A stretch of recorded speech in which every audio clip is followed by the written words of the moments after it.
স্বজনের মৃত্যুর খবর পেয়ে জানাজায় যাওয়ার পথে নিজেরাও হলেন লাশ। যশোরে অ্যাম্বুলেন্স চাপায় বাবা মেয়ে সহ ভ্যানের ৩ যাত্রীর মৃত্যু হয়েছে।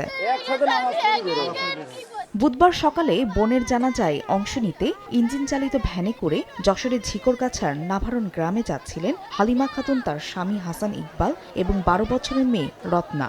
এই সময় ভ্যানে ছিলেন অন্য আরেক নারী যাত্রী। পথে নবীননগর এলাকায় পৌঁছালে বিপরীত দিক থেকে আসা একটি অ্যাম্বুলেন্স ভ্যানটিকে চাপা দেয়। এতে ঘটনাস্থলেই বাবা মেয়ে সহ ৩ যাত্রী নিহত হন। আহত ভ্যান চালক ও হালিমাকে উদ্ধার করে স্থানীয় হাসপাতালে ভর্তি করা হয়।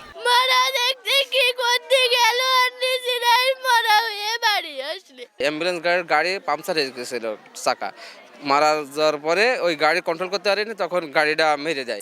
হাসানের মেয়ে মারা গেছে এবং ওনার ওয়াইফ 250 সোজা হসপিটাল যশোর মেডিকেলে চিকিৎসাধীন আছে, তার অবস্থা সংকটাপন্ন। ঘটনার পর অ্যাম্বুলেন্স ফেলে পালিয়েছেন চালক। দুজন আহত, একজন প্রাথমিক চিকিৎসা নিয়ে বাড়ি চলে যায় আর একজন হাসপাতালে ভর্তি আছে।